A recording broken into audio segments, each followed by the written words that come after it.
Irmãos, eu vos saúdo com a santa paz do Senhor Jesus. Amém? É a segunda vez que eu venho a este lugar, neste dia. Vim pela manhã prestar a minha adoração ao Senhor e estava bastante satisfeito em ter ouvido a palavra do Senhor através do pastor Walter.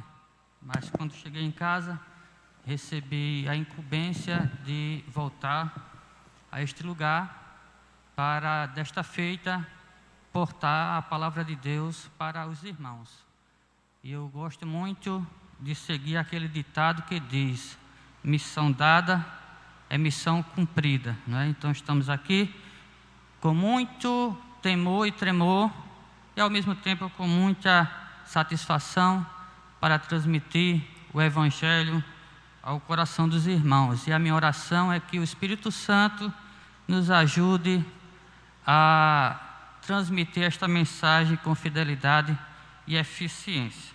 Convido os amados a lerem comigo no livro do profeta Isaías, capítulo de número 6.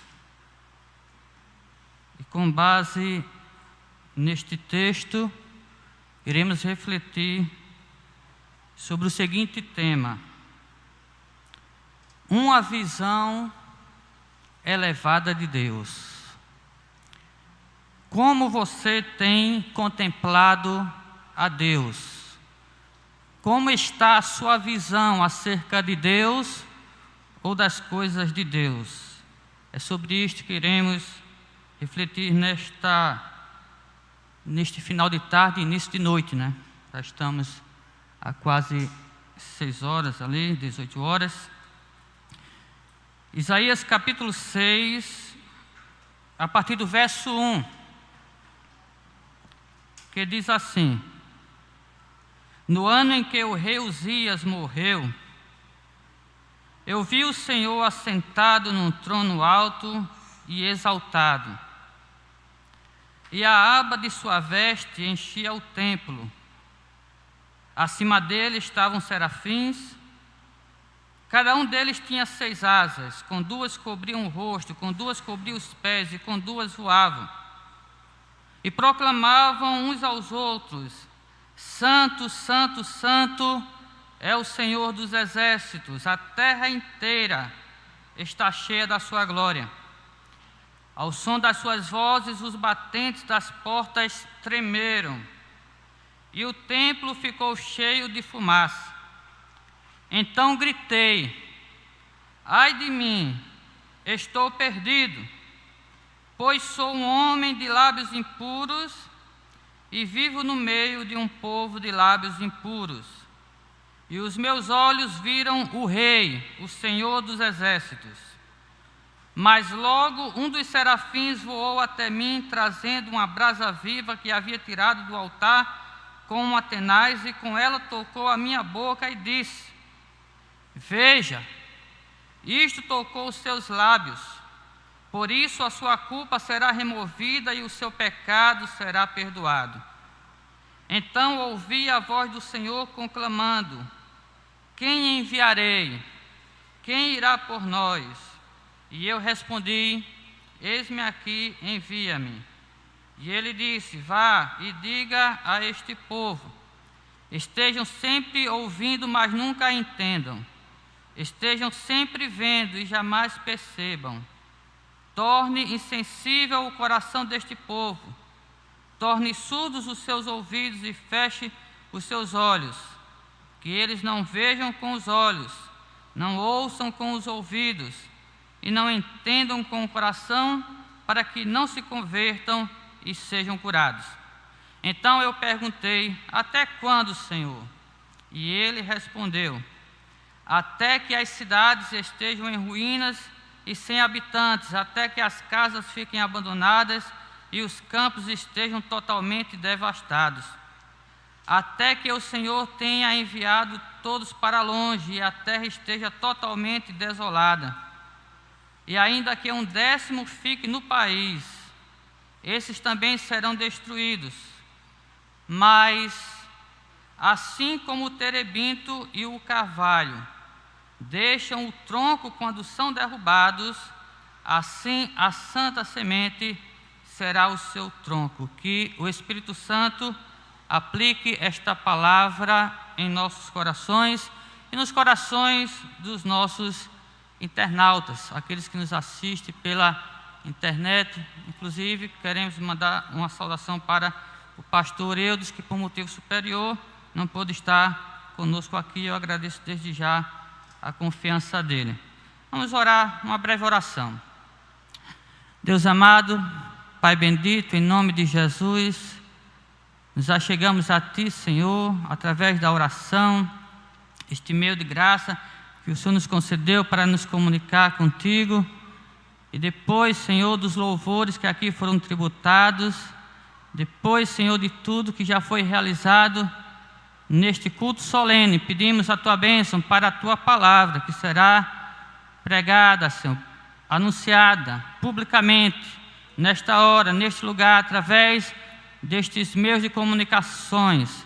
Abençoa tanto nós que aqui estamos presentes, como aqueles que nos ouvem através da mídia e através da internet. Fala conosco, Senhor, porque precisamos ouvir a Tua voz. É o que pedimos, em nome de Jesus, para a Tua glória e para a honra dEle. Amém. Meus amados irmãos, como nós temos contemplado a Deus ou as coisas de Deus? Recentemente, falamos aqui em uma outra oportunidade sobre a visão das coisas sagradas que se tem hoje em dia, que é uma visão muito superficial e uma visão muito míope. E uma coisa está conectada à outra. Por que será que hoje as pessoas, de um modo geral, já não tratam mais as coisas sagradas como se tratava antigamente? Eu acredito que o problema está exatamente na visão que nós temos acerca do próprio Deus. A forma como nós enxergamos a Deus vai implicar na forma como nós vemos as coisas de Deus. Por isso nós precisamos ter uma visão elevada do próprio Deus. Mas muitas vezes a nossa visão acerca de Deus e das coisas de Deus não está muito elevada. Está, na verdade, até baixa. E quando a nossa visão acerca de Deus está baixa, é necessário nós buscarmos uma visão mais elevada de Deus. E aqui nós fazemos a seguinte indagação: como está a minha e a sua visão acerca de Deus e acerca das coisas dele? Estamos tendo uma visão elevada ou uma visão baixa de Deus e do seu reino, da sua casa e das suas coisas, assim sucessivamente falando? Antes de nós entrarmos no texto propriamente dito, seria bom trazer aqui um comentário do famoso pastor e reformador João Calvino, quando ele falou o seguinte acerca deste tema, acerca da visão que devemos ter de Deus. E ele falava o seguinte: ele dizia que nós muitas vezes nos achamos semideuses quando olhamos para nós mesmos, quando a nossa visão está focada em nós mesmos, até que nós olhamos para Deus e vemos a Deus como Deus realmente é. A partir desse momento, nunca mais nós nos enxergaremos da mesma forma.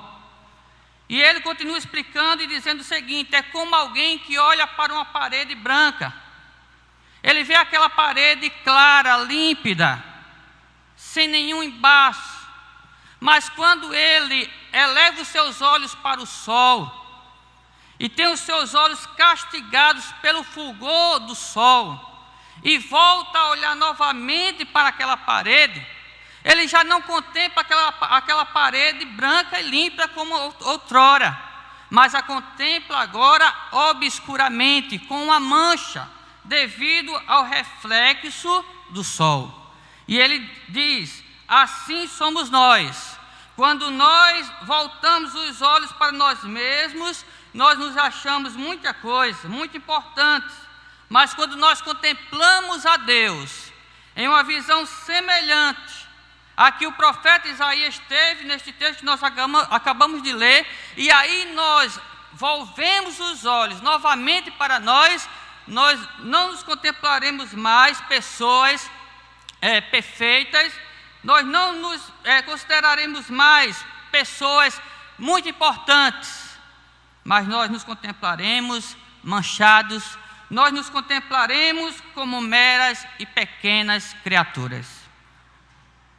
De forma, meus amados irmãos, que enquanto nós não olhamos para Deus, nós estaremos tendo uma visão de Deus imperfeita, uma visão de Deus superficial, e esta visão jamais nos conduzirá a uma verdadeira, sadia e profunda espiritualidade. Como é que está a sua vida espiritual? A sua vida espiritual está em uma profundidade ou está em uma superficialidade? Talvez você, talvez até mesmo eu, estejamos precisando de uma visão mais elevada de Deus, como o profeta Isaías precisou. Porque Isaías era um profeta de Deus, mas ele precisou ter uma visão maior, mais profunda, mais sublime do Deus ao qual ele servia. Agora, entrando no texto propriamente dito, interessante é o tempo em que o profeta Isaías teve esta visão divina. Porque, historicamente falando, ele mesmo registra aqui no versículo 1, essa visão lhe veio no ano em que o rei Uzias morreu. Ele diz aqui: no ano em que o rei Uzias morreu, eu vi o Senhor assentado num trono alto e exaltado. Então foi no ano que o rei Uzias morreu. E quem foi este rei Uzias? Nós temos um registro melhor deste rei no segundo livro de Crônicas, capítulo 26. E só para adiantar para os irmãos, o rei Uzias foi um rei glorioso, foi um rei próspero, foi um rei conquistador. Aqui em 2 Crônicas, capítulo 26, nós temos um resumo da sua biografia. E preste bem atenção no que é que a Bíblia diz acerca deste homem. É dito aqui no verso 5, por exemplo, que ele buscou a Deus durante a vida de Zacarias, que o instruiu no temor de Deus. Enquanto buscou o Senhor, Deus o fez prosperar. Foi um rei muito próspero, não como Salomão, mas foi um rei muito bem sucedido. Nos versos 14 em diante, é dito ainda: Uzias providenciou, além de um grande exército, escudos, lanças, capacetes, couraças, arcos e atiradeiras de pedras para todo o exército. Em Jerusalém construiu máquinas projetadas por peritos para serem usadas nas torres. Ele edificou muitas torres e nas defesas das esquinas, máquinas que atiravam flechas e grandes pedras. Ele foi extraordinariamente ajudado e assim tornou-se muito poderoso, e a sua fama espalhou-se para longe. Entretanto, no verso 16 é dito que depois que Uzias se tornou poderoso, o seu orgulho provocou a sua queda. Por ser rei, ele achou que poderia fazer aquilo que somente os sacerdotes podiam fazer, e entrou no templo do Senhor para oferecer sacrifício. É dito aqui no verso 16 que quando ele se tornou poderoso e muito orgulhoso, ele foi infiel ao Senhor seu Deus, entrou no templo do Senhor para queimar incenso no altar do incenso, mas os sumos sacerdotes, cerca de 80, juntamente com Azarias, que era o sumo sacerdote, foram atrás dele e lhes enfrentaram, dizendo: não é certo que você, Uzias, mesmo sendo rei, queime incenso ao Senhor. Isso é tarefa dos sacerdotes, os descendentes de Arão, consagrados para queimar incenso. Saia do santuário, pois você foi infiel e não será honrado por Deus o Senhor. Mas Uzias não quis sair. Diz aqui o verso 19, que ele estava com o incensário na mão, pronto para queimar o incenso, e ainda irritou-se e ficou indignado contra os sacerdotes do Senhor. E na mesma hora, diz aqui o texto, na presença de todos, diante do altar de incenso no templo de Deus, surgiu uma lepra em sua testa. E quando o sumo sacerdote Azarias e todos os outros sacerdotes viram a lepra, expulsaram-no imediatamente do templo, e na verdade o próprio rei se apressou para sair da presença do Senhor ferido. E finalmente é dito no verso 21, que o rei Uzias sofreu de lepra até o dia em que morreu. E durante todo esse tempo morou numa casa separada, leproso e excluído do templo do Senhor. Então aqui temos uma biografia deste rei Uzias. Um rei glorioso, um rei bem-sucedido, um rei próspero, um rei conquistador. Mas que devido à sua glória, devido à sua fama, ele se orgulhou ao ponto de querer fazer aquilo que não devia fazer, que só cabia aos sacerdotes, que era oferecer incenso no altar do Senhor. E quando ele fez isto, ele foi castigado publicamente. E ele teve que se retirar do templo e teve também que se afastar das suas atividades reais e morrer leproso numa casa separada, porque ele não deu a Deus a glória que ele era devida. Irmãos, nós temos aqui na biografia de Uzias um exemplo claro de que quando nós não voltamos os nossos olhos para Deus e para a sua glória, nós podemos correr no erro da idolatria, no erro de achar que nós somos aquilo que nós não somos e que podemos aquilo que nós não podemos. Mas quando nós temos a visão correta acerca de Deus, nós agimos com humildade, nós agimos com reverência, nós agimos com quebrantamento. E é isso que nós vamos ver a partir de agora.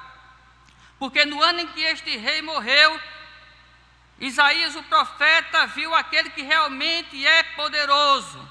No ano em que esse rei morreu, o profeta Isaías viu quem realmente é glorioso, quem realmente é majestoso, porque ele diz aqui: eu vi o Senhor assentado no trono alto e exaltado.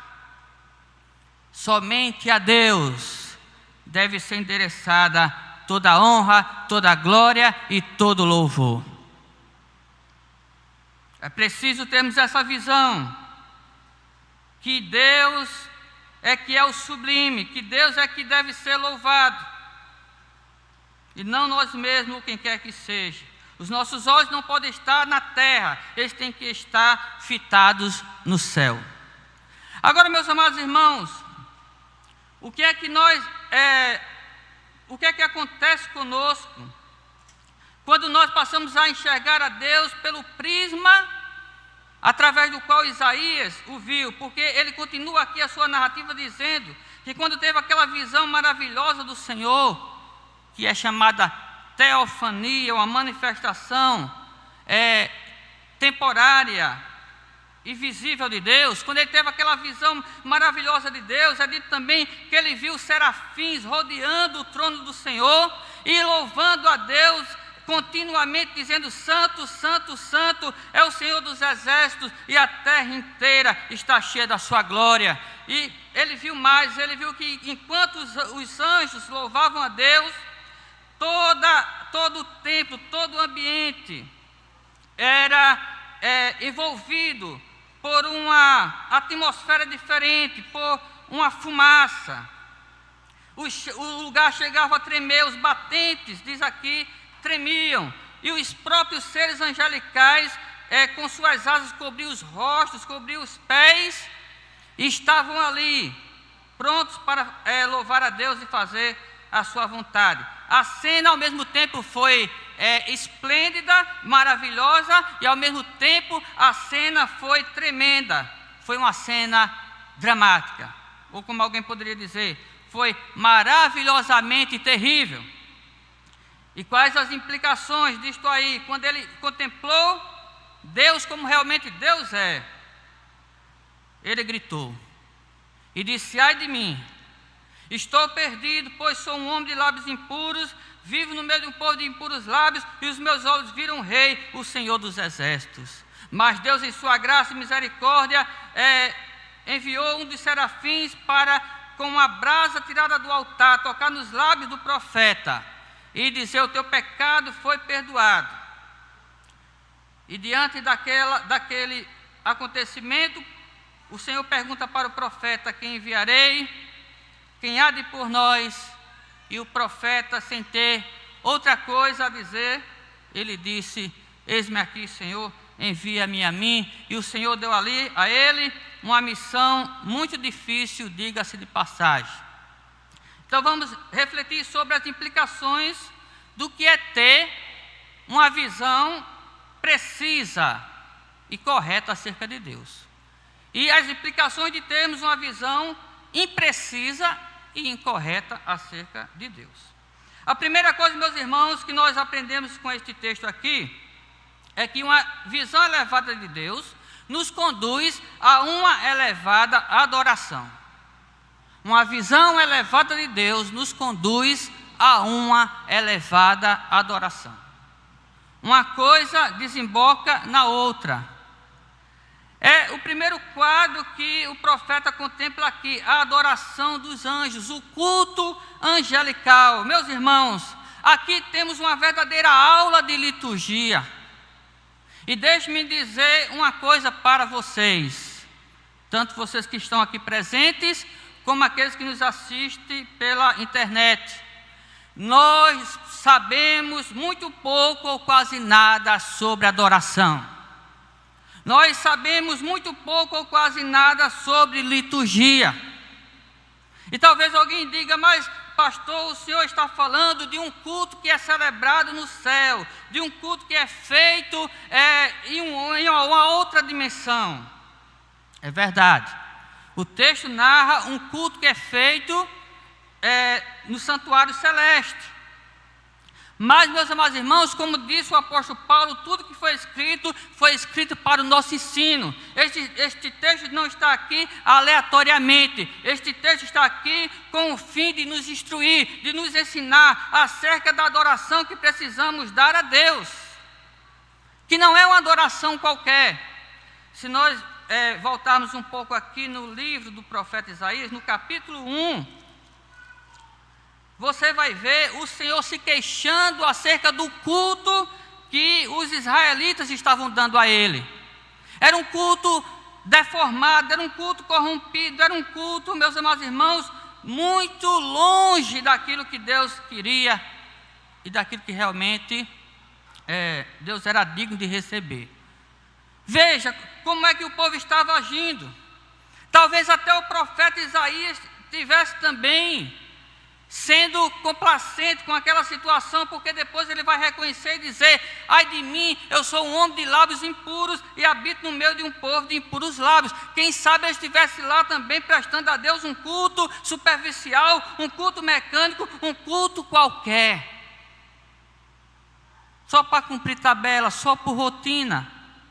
E Deus chega a desabafar dizendo: este povo me honra com os lábios, mas o seu coração está longe de mim. E as palavras eram duras, irmãos. Eu estou aqui falando brandamente, mas as palavras aqui do profeta, ou de Deus através do profeta, para o povo de Israel, eram palavras duras. O Senhor chega a chamá-los de hipócritas. Onde estava o problema? O problema estava, meus amados irmãos, na visão que eles tinham de Deus, que achavam que podia adorar a Deus de todo jeito. E muitas vezes se passa pela nossa mente, se passa pelo nosso coração, que porque estamos vindo à igreja dominicalmente ou semanalmente, então nós já estamos dando a Deus tudo. Mas, meus irmãos, nós nos enganamos quando pensamos assim, porque os cultos que nós prestamos a Deus aqui na terra, os melhores deles, não passam de ensaios introdutórios para os cultos que Deus recebe diariamente nos céus. Diariamente nos céus, Deus recebe o melhor de todos os cultos, a melhor de todas as adorações, porque não falta adoradores para Ele lá. Diariamente Ele é louvado, sendo aclamado como santo, santo, santo. Isso continuamente, sem parar. Então, esses seres angelicais aqui estão nos dando uma verdadeira aula de culto, uma verdadeira aula de adoração, uma verdadeira aula de liturgia. E talvez alguém insista em dizer: mas pastor, só quando chegarmos no céu é que nós iremos nos unir aos anjos e adorar a Deus nesta dimensão. Sim, mas mesmo aqui na terra, meus amados irmãos, nós precisamos nos exercitar neste sentido. Porque a vida do povo de Deus aqui na terra é uma preparação para a vida eterna nos céus. Precisamos adorar a Deus em espírito e em verdade, com qualidade, dando a Deus o que é de Deus já aqui. E não pense que isto é impossível não, porque eu tenho passado por vários lugares. Como eu já falei, já passei em 6 cidades do Nordeste brasileiro. E eu posso afirmar para os irmãos que eu já cheguei em algumas igrejas, meus irmãos, onde o ambiente da adoração era algo assim impactante. Era algo que mexia conosco, com quem entrava, com quem fazia parte daquele momento de culto e de louvor a Deus. Então não vamos medir pelo que nós vemos aqui, na nossa experiência, no local onde nós vivemos ou estamos, mas vamos medir por aquilo que existe de melhor, pelos melhores modelos. E se não há aqui na terra um modelo que nos chame a atenção, na verdade há, como eu já falei, mas se na nossa perspectiva não achamos ainda na terra um modelo de culto que nos impulsione a adorar a Deus com alegria, em espírito e em verdade, como Deus realmente deve ser adorado, dando a Deus o melhor, então nos espelhemos no culto que esses seres angelicais prestam aqui a Deus. E se você prestar atenção, você vai ver algumas atitudes que esses seres têm quando estão adorando a Deus. Nos versos 2 aos versos 4, é dito que esses anjos cobriam seus rostos, eles tinham 6 asas, com 2 cobriam o rosto, com 2 cobriam os pés e com 2 voavam, enquanto proclamava a santidade de Deus. E ao som das suas vozes, os batentes das portas tremiam e o templo ficou cheio de fumaça. O que é que nós aprendemos aqui, meus irmãos, nesses versos? No verso 2 mesmo, nós aprendemos muitas coisas. Aprendemos 4 coisas aqui no verso 2. A primeira coisa é que a adoração desses seres é uma adoração reverente. É uma adoração com ordem e decência. Eles estavam lá postos diante de Deus, cobrindo seus rostos, cobrindo seus pés. Não estavam lá de qualquer maneira. É uma adoração também humilde. Por isso cobria não só o rosto em sinal de reverência a Deus, mas cobria também os pés, que na cultura judaica é símbolo de humildade. Mas além de reverência, além de humildade, é aqui obediência, aqui agilidade. Porque é dito que não só eles cobriam os rostos e os pés com as asas, mas com 2 asas eles voavam. Isso significa agilidade, significa obediência, que eles estavam ali prontos para dar a Deus o que Deus exigisse da parte deles. E não só adoração, mas outras comissões também. Porque nós vamos ver aqui no verso número 6, que dentre os serafins que estavam adorando a Deus, em um certo momento Deus ordenou que ele fosse até o profeta com a brasa e purificasse os lábios do profeta. O que é que nós aprendemos com tudo isso, meus amados irmãos, da parte deste culto prestado pelos anjos? É que nós precisamos ter reverência quando estamos na casa de Deus para adorá-lo. Precisamos também de humildade, sabendo que estamos diante do Deus majestoso, do Deus Senhor de toda a glória. É preciso também estarmos dispostos a obedecê-lo e obedecê-lo com agilidade. Interessante que às vezes a gente diz assim: a minha área é só esta. A minha área é só o louvor. Então, evangelização, outras coisas, é com outros irmãos. É evidente que nós temos aprendido em nossa cultura que devemos nos esmerar, de acordo com o dom que recebemos do Senhor, Devemos nos exercitar na área para a qual Deus nos chamou, mas isto não nos impede de servir a Deus em algum momento em outra área.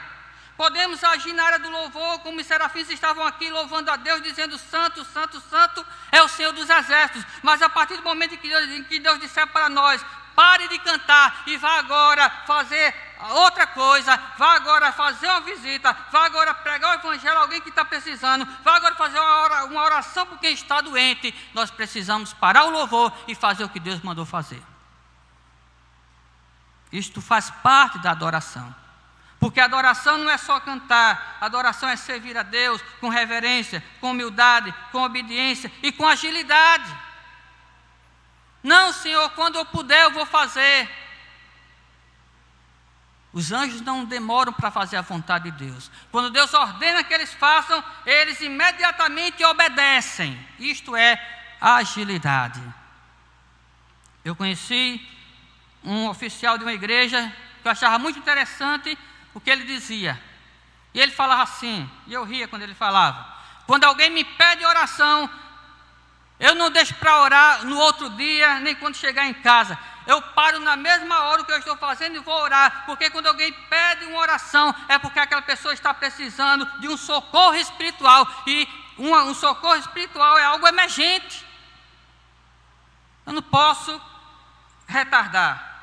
E é isso, irmãos, que nós aprendemos aqui, neste culto prestado pelos anjos. E além do mais, no verso 4 é dito aqui, que o louvor desses anjos é um louvor, no verso 3 é dito que é um louvor contínuo, e no verso 4 é dito que é um louvor vibrante.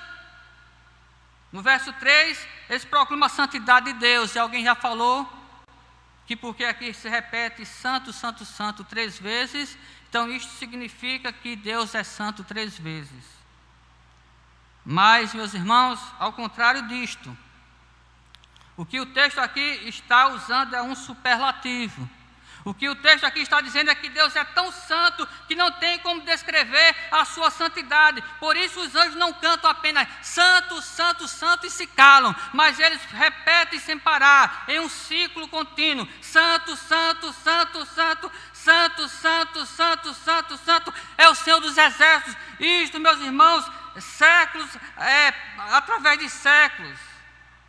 Isto por toda a eternidade, porque não há como descrever a santidade de Deus. E é dito aqui no verso 4, que ao som daquele louvor, obediente, reverente, dinâmico, contínuo, humilde, os batentes das portas do santuário celeste tremeram, e todo o ambiente ficou cheio da fumaça de Deus.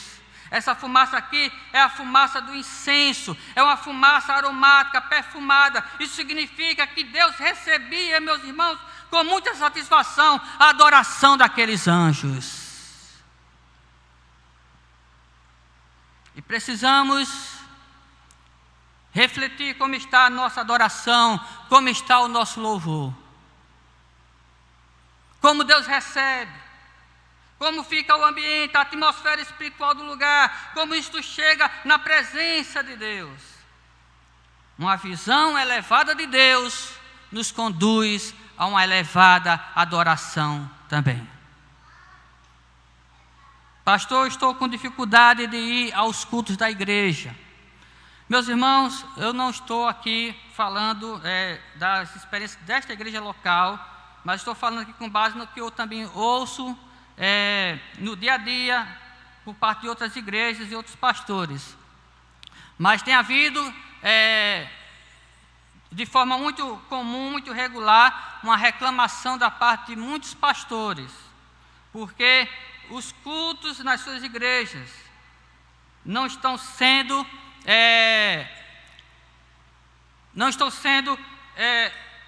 feitos da maneira como deveria ser, tendo a presença de um número maior de adoradores, de um número maior de irmãos. E cada um que usa uma desculpa, e geralmente os pastores têm dito: mas você pode ir para outros lugares, por que é que você não pode vir para a casa de Deus? Talvez, meus amados irmãos, esteja precisando na vida de muitos que estão com dificuldade de vir para a igreja, exatamente uma visão mais elevada de Deus. Quando você tiver essa visão, você vai correr para adorar o Senhor. E vai deixar as outras coisas aguardando. Porque em primeiro lugar, vem Deus. A segunda coisa que nós aprendemos aqui, meus amados irmãos, é que uma visão elevada de Deus nos conduz a uma profunda transformação. Versos 5 ao 7. O que é que aconteceu aqui diante desta cena? O profeta grita: ai de mim, estou perdido. Diante de uma adoração angelical como esta, como é que eu vou permanecer na presença de Deus? Meus amados irmãos, a coisa é mais séria do que o que a gente imagina. Um dia todos nós vamos comparecer diante de Deus, vamos ter que estar face a face com Deus. E será que nós estaremos preparados para isto? E é no culto, é no santuário, é no templo, é no lugar de adoração que nós nos preparamos para um dia estar na presença de Deus. E se nós não nos prepararmos, nós vamos gritar como Isaías: ai de mim, estou perdido.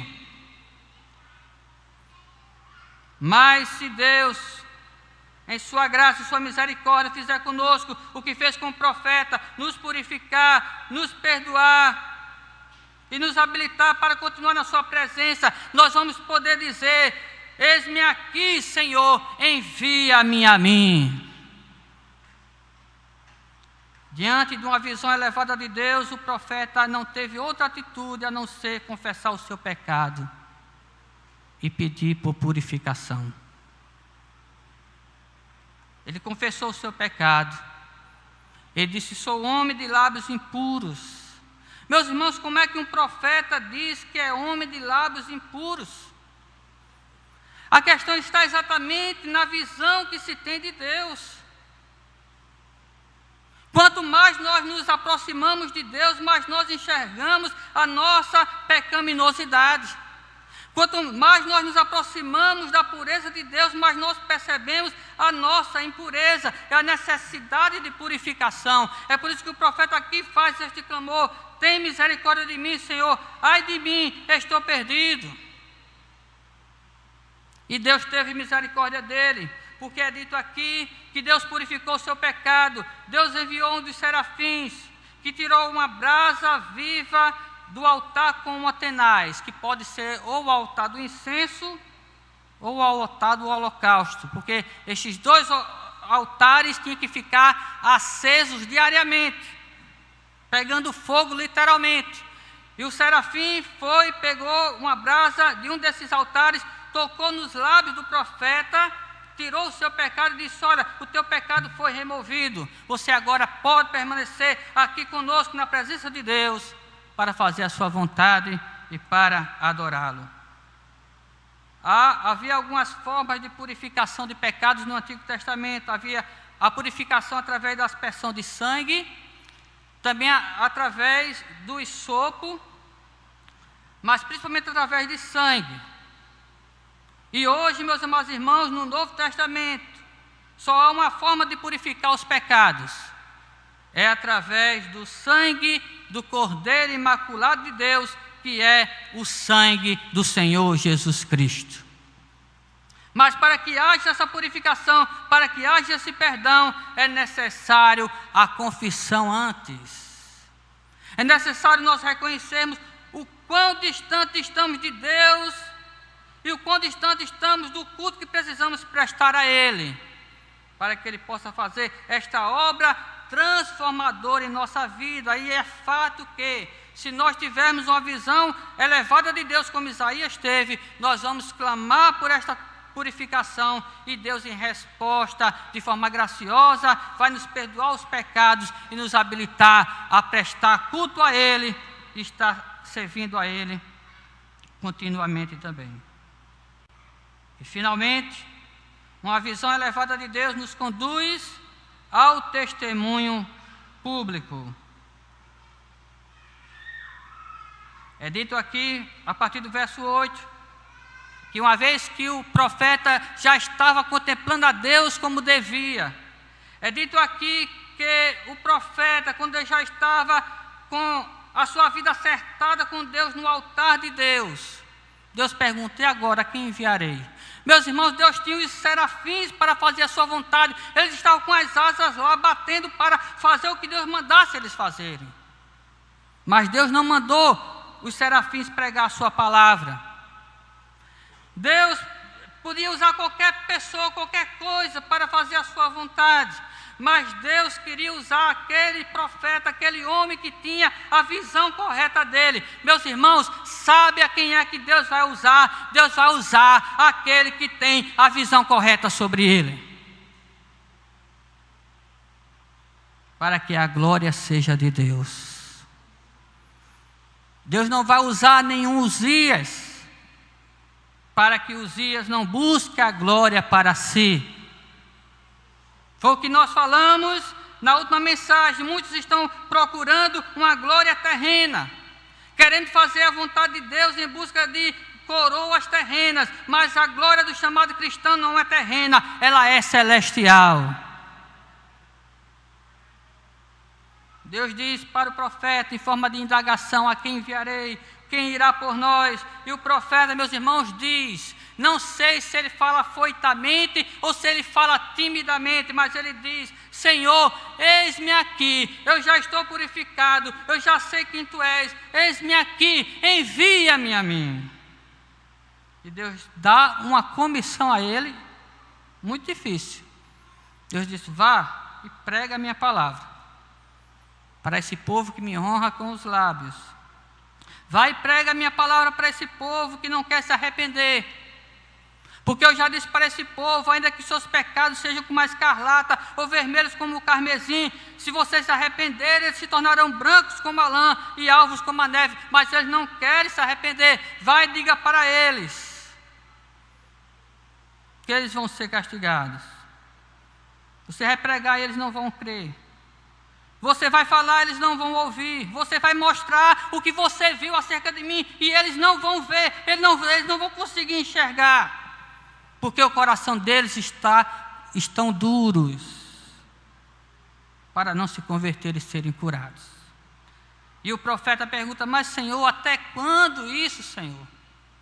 Interessante que o profeta não pergunta: sim, Senhor, mas será que ele não pode se arrepender? Não, o profeta pergunta: até quando, Senhor, vai continuar essa situação para sempre? Aí o Senhor vai respondendo a ele: até que as cidades sejam arrasadas, os habitantes sejam deportados, e o meu juízo seja infligido sobre os impenitentes.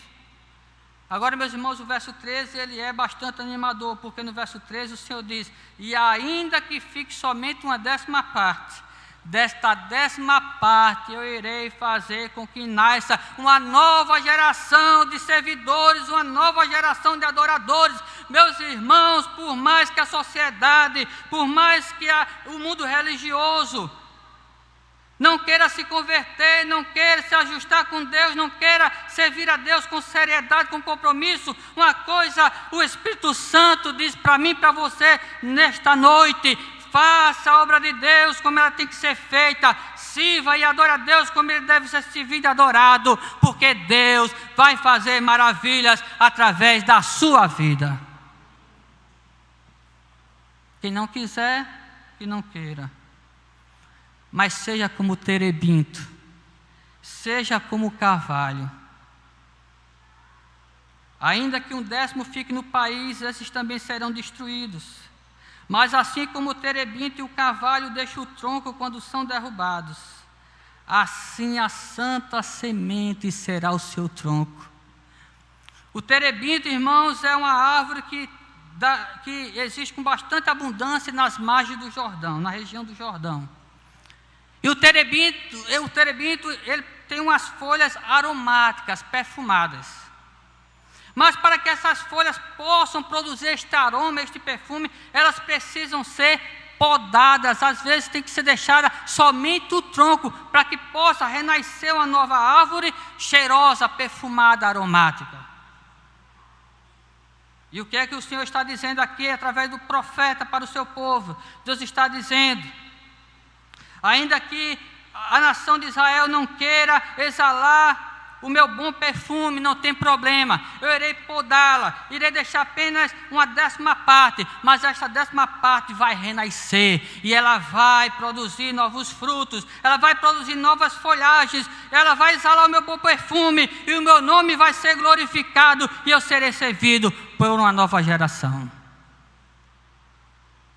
O carvalho é uma outra árvore interessante, é uma árvore que vive séculos.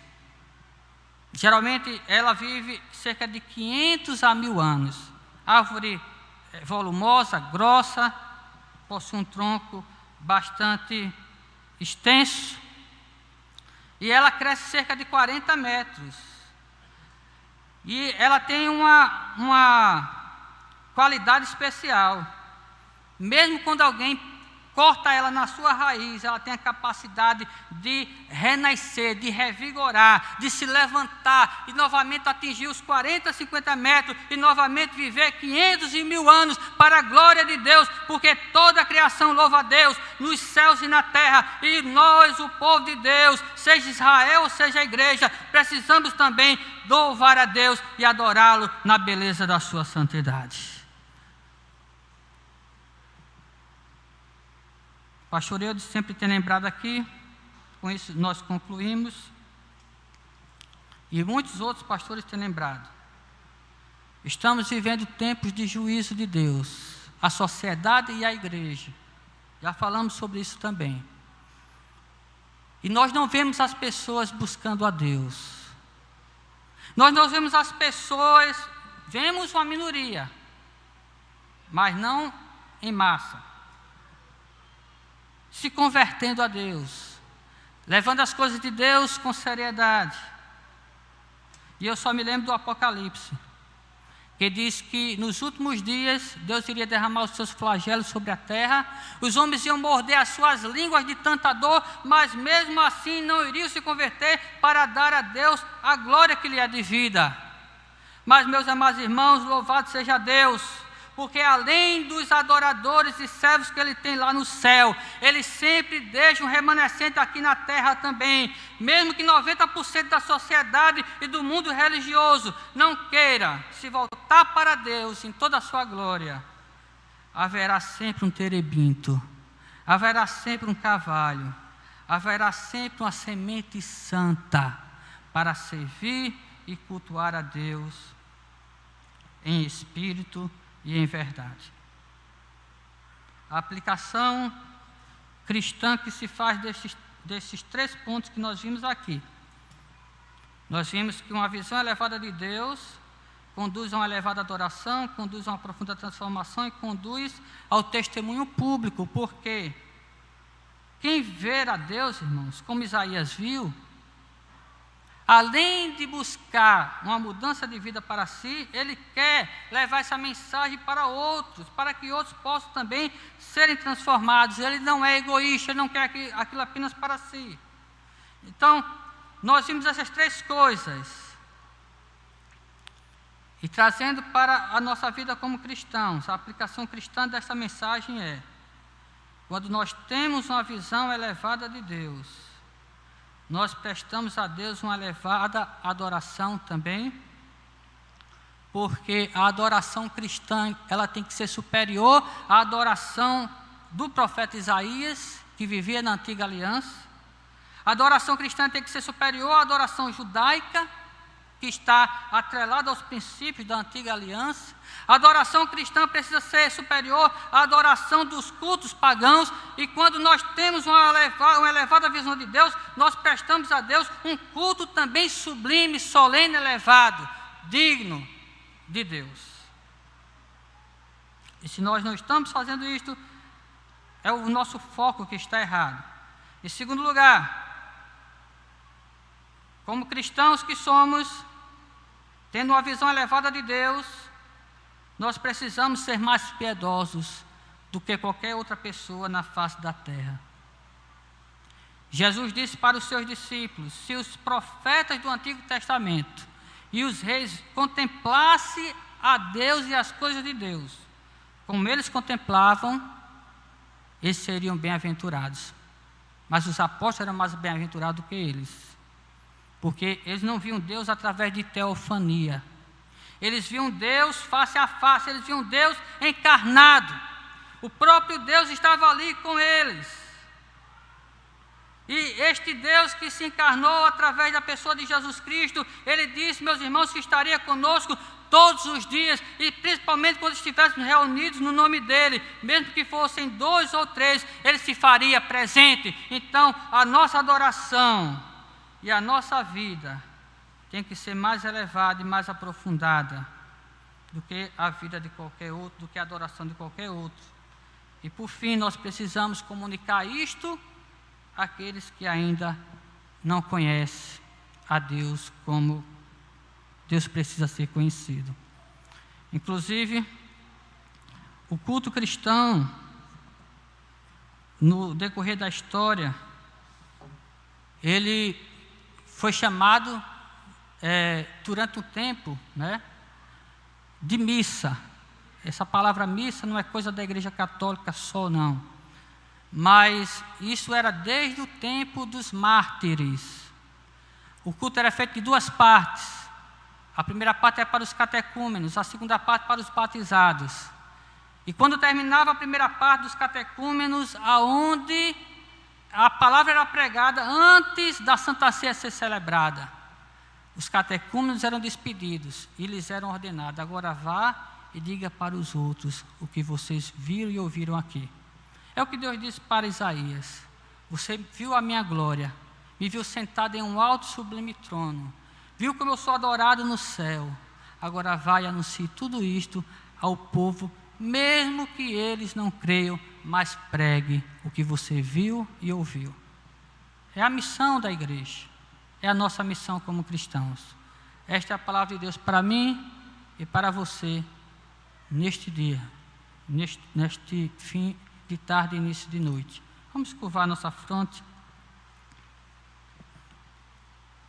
e vamos apresentar nossas vidas a Deus. Eu não sei como você chegou aqui, eu sei como eu cheguei. E eu sei que por mais que Deus se revele a mim, eu preciso mais dessa revelação. Senhor, meu Deus, em nome de Jesus, diante da Tua palavra que foi anunciada, nós reconhecemos, Senhor, que precisamos contemplar melhor a Ti. Precisamos, Senhor, Te enxergar melhor com os nossos olhos espirituais.